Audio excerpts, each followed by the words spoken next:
comment allez-vous?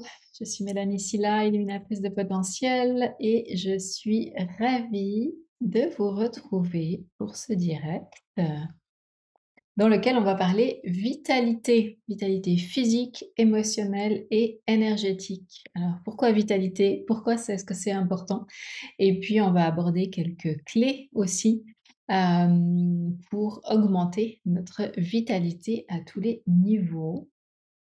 Je vérifie juste que ça fonctionne.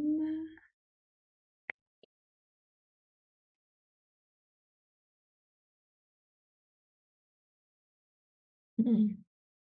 Oui, je crois que c'est tout bon, on est en direct. Alors, la vitalité, c'est un mot qui revient, beaucoup, depuis quelque temps quand, je me connecte à l'énergie de mon entreprise et à mes annales akashiques aussi. Avec vraiment cette importance, hein, le message que j'ai reçu, c'est vraiment cette importance, c'est bien, de renforcer, d'augmenter cette, vitalité à tous les niveaux.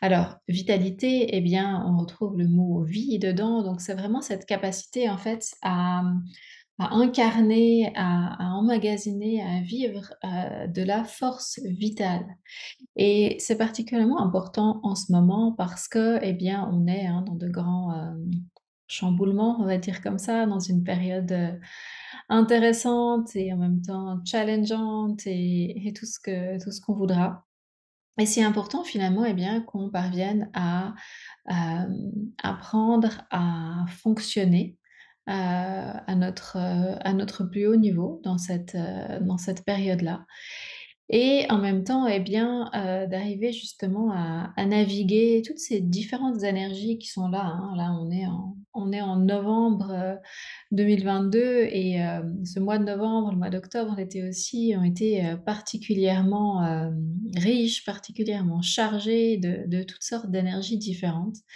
et je dirais même toute cette année 2022 finalement et voilà, c'est certainement pas fini, est venue vraiment, eh bien, nous toucher dans nos limites, nous toucher aussi dans notre capacité à rester vraiment engagés, motivés, à garder notre ligne, hein, à rester sur notre chemin et pour beaucoup de personnes, eh bien, ça a pu aussi, Hem, par rapport à notre capacité à avoir suffisamment d'énergie pour faire les choses, hein, à la gestion aussi de ces émotions qu'on peut ressentir et à garder, eh bien, notre énergie haute, notre énergie élevée.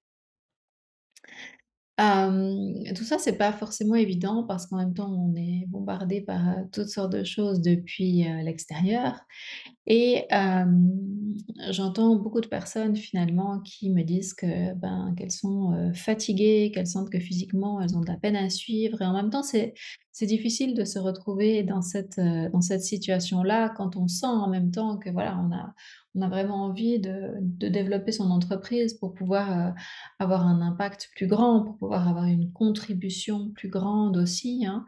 Et donc, il peut y avoir cette espèce de dissonance finalement entre la manière dont on se sent, que ce soit sur le plan physique, émotionnel, énergétique, et en même temps, bah, cet appel de l'âme qu'on ressent aussi et auquel on a envie de répondre, hein, auquel on se sent vraiment appelé à répondre.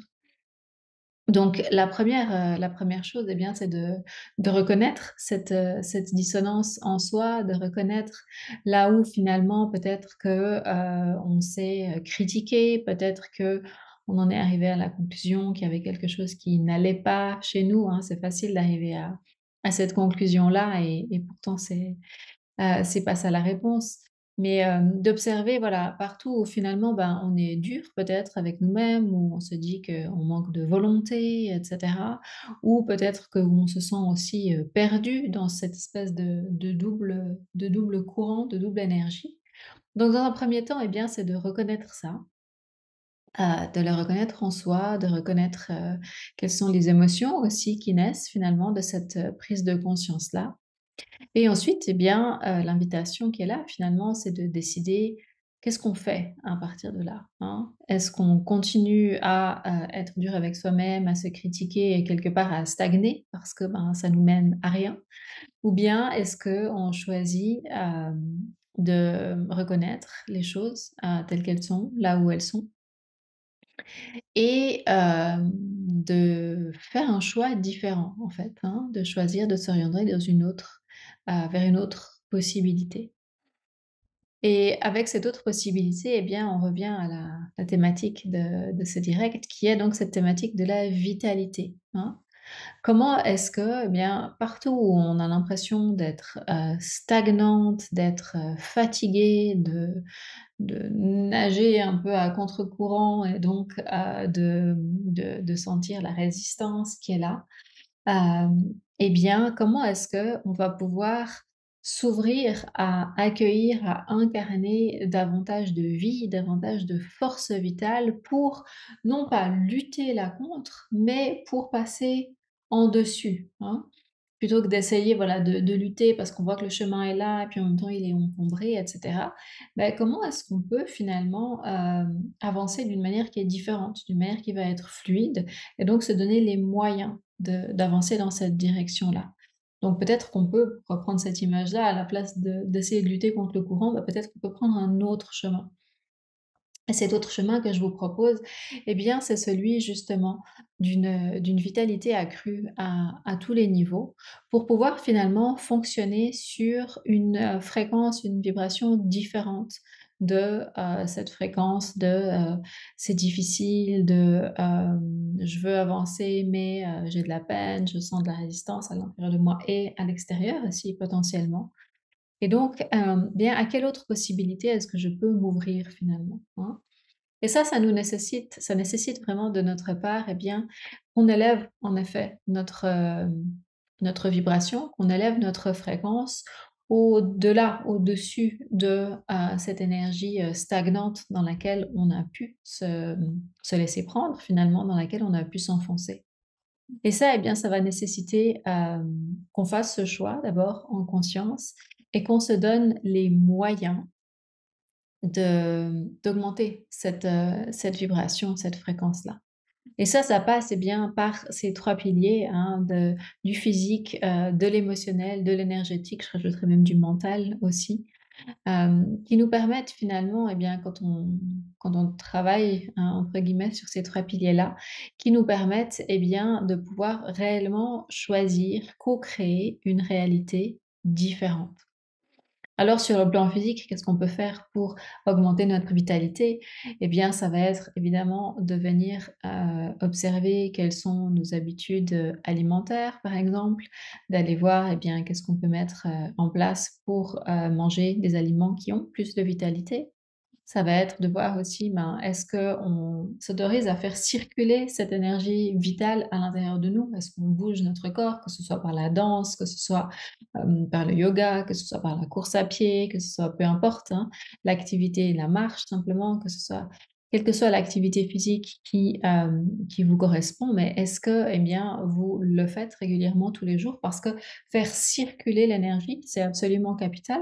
Ça nous permet de, libérer l'énergie stagnante justement et ça nous permet, eh bien, de nous mettre littéralement en mouvement pour nous ouvrir à recevoir et à faire circuler à l'intérieur de nous davantage d'énergie vitale.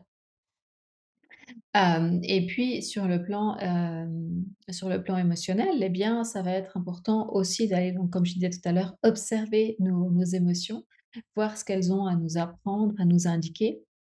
Et là aussi, eh bien, s'assurer que ce soit avec, les huiles essentielles, par exemple, que ce soit avec le l'EFT, que ce soit avec, d'autres outils que vous pouvez avoir à disposition, eh bien, de vous donner cette possibilité justement là aussi de faire circuler ces émotions, hein. De pas les laisser stagner de nouveau, de pas les laisser, créer des blocages, énergétiques, mais d'aller en apprendre quelque chose et de les libérer du corps, pour pouvoir, eh bien, retrouver de nouveau ce flux d'énergie vitale à l'intérieur de soi. Et puis, sur le plan énergétique, eh bien, il va s'agir là aussi d'aller, libérer ce qui nous freine, hein. Il peut y avoir, toutes sortes de raisons pour lesquelles on se sent dans cette énergie stagnante. Peut-être qu'on a pris sur nous des énergies, des émotions ou autres qui ne sont pas, les nôtres. Peut-être aussi que nous, eh bien, on a, des empreintes énergétiques, d'expériences passées, de vies passées ou autres qui sont réactivées et qui viennent, créer cette stagnation, cette fatigue, là aussi cette lassitude. Peut-être que, eh bien, simplement ça fait trop longtemps qu'on fonctionne au même niveau et qu'on est vraiment prête pour une recalibration, hein, pour une mise à niveau. Et donc, ben, quels sont les moyens qu'on se donne finalement pour pouvoir vivre ça, pour pouvoir expérimenter ça? Et je pense que vraiment ces 3 niveaux, physique, émotionnel, énergétique sont, absolument indissociables parce que, eh bien, c'est une chose de travailler au niveau énergétique, mais si on néglige les 2 autres, on va pas aller très loin, ça va pas être, durable. Les résultats qu'on peut avoir sur le plan énergétique ne vont pas être nécessairement durables et pareil, si on travaille que sur le plan physique ou que sur le plan émotionnel, il va nous manquer des éléments. Donc cette approche holistique, cette approche globale est, absolument, indispensable à mon sens pour pouvoir, hem, vivre finalement cette mise à niveau, cette recalibration globale et sortir donc de cet état de fatigue, de stagnation, qu'on peut voir dans nos vies, mais qu'on peut voir aussi dans nos entreprises, hein. Ça va forcément se refléter si on est dans cet état-là et pouvoir donc choisir d'embrasser, d'emmagasiner, d'incarner davantage de vitalité et d'énergie vitale. Donc, je serais curieuse que vous me disiez, en commentaire ce qui résonne. Est-ce que vous sentez qu'il y a un de ces 3 niveaux qui est, prioritaire pour vous, dans lequel vous avez, envie d'apporter des changements en priorité? Peut-être qu'il y en a un des 3 qui vous appelle, peut-être que vous voyez lequel va être pour vous le levier le plus important, sans négliger les 2 autres, hein. Comme on disait, les 3 sont vraiment, vraiment importants. Et puis, voilà, comment est-ce que vous ressentez ça finalement, hein? Cette lourdeur, cette stagnation, elle peut se ressentir de plein de manières différentes. Ça va pas évidemment être pareil pour tout le monde. Pour certaines personnes, ça va plus se ressentir au niveau de la santé physique, pour d'autres, ça va plus se ressentir au niveau, des résultats de l'entreprise, par exemple. Voilà, ça peut être vraiment de manière très, très différente. Donc, si vous avez envie de partager, eh bien, faites-le en commentaire. Et si vous avez vraiment envie, de d'appuyer sur ces 3 leviers-là, je serais évidemment ravie de vous accompagner et j'ai ouvert, quelques places, 3 places pour le moment pour, un accompagnement, qui est tout nouveau, qui est vraiment né en fait de cette réalisation sur cette importance de la vitalité. Qui se fait donc à la fois, par un travail énergétique, mais aussi avec, en appuyant sur les leviers, physiques et émotionnels, pour que vous puissiez vraiment mettre en place des changements dans votre vie, hein. Ça va être évidemment ce travail sur le plan énergétique d'abord pour que les changements soient ensuite plus faciles à mettre en place, mais ensuite un accompagnement, des conseils, aussi des guidances pour mettre ça en place sur le plan, physique et sur le plan émotionnel avec un suivi également. Donc si c'est quelque chose qui vous parle, n'hésitez pas à prendre contact avec moi pour qu'on puisse parler des détails, pour qu'on puisse s'assurer aussi que c'est la bonne formule pour vous. Mais dans tous les cas, eh bien, je vous invite à réfléchir sur cette notion de vitalité, sur cette notion de force vitale, hein, et à voir, eh bien, voilà, quelle est la prochaine, étape, quel est le prochain niveau finalement pour vous, dans ce domaine-là. J'ai fait un post d'ailleurs, il y a peu et celles d'entre vous qui sont abonnés à ma lettre d'information, vous l'avez reçue aussi, sur ce nouveau paradigme finalement qui nous invite à ne pas attendre d'avoir identifié un problème pour, essayer de chercher une solution à l'extérieur, en travaillant par exemple avec un coach, un thérapeute ou autre, ou même avec les outils qu'on a à nous. Mais, pour passer à ce nouveau paradigme qui est de s'ouvrir aux possibilités qui sont là, hein. Donc, cette énergie de stagnation, je pense qu'elle est vraiment présente chez beaucoup de personnes cette année à différents niveaux, et ça a un impact plus ou moins important sur nos vies. Donc c'est quelque chose à reconnaître, mais c'est aussi une invitation finalement à vous dire: «OK, ben, quelle est la prochaine étape pour moi finalement, hein? Qu'est-ce qui est possible finalement si je m'autorise à passer à ce prochain niveau de vitalité?» Donc ça, c'est la question finale avec laquelle j'ai envie de vous laisser. Quelles sont les possibilités que vous avez envie d'explorer finalement et comment est-ce que vous avez envie de les explorer? Est-ce que vous avez envie de le faire seul? Est-ce que vous avez envie, d'être accompagné pour le faire? Ce qui souvent amène une accélération et puis un point de vue différent aussi. Et quels sont, les outils finalement que vous avez envie de mettre à votre disposition pour faire cette exploration? Donc, comment est-ce que ça résonne cette notion de vitalité pour vous et quelles sont les possibilités que vous avez envie d'explorer? Voilà, je vous laisse avec ces 2 questions-là. Encore une fois, n'hésitez pas à prendre contact avec moi si, ce message résonne, si vous avez envie qu'on explore justement ensemble les possibilités qui sont là à travers, cet accompagnement autour de la vitalité ou autre en fonction de vos, de vos objectifs, de vos besoins du moment. Donc je vous laisse avec ces réflexions-là. Je vous dis à très, très bientôt et je vous souhaite une belle fin de journée. Bye bye.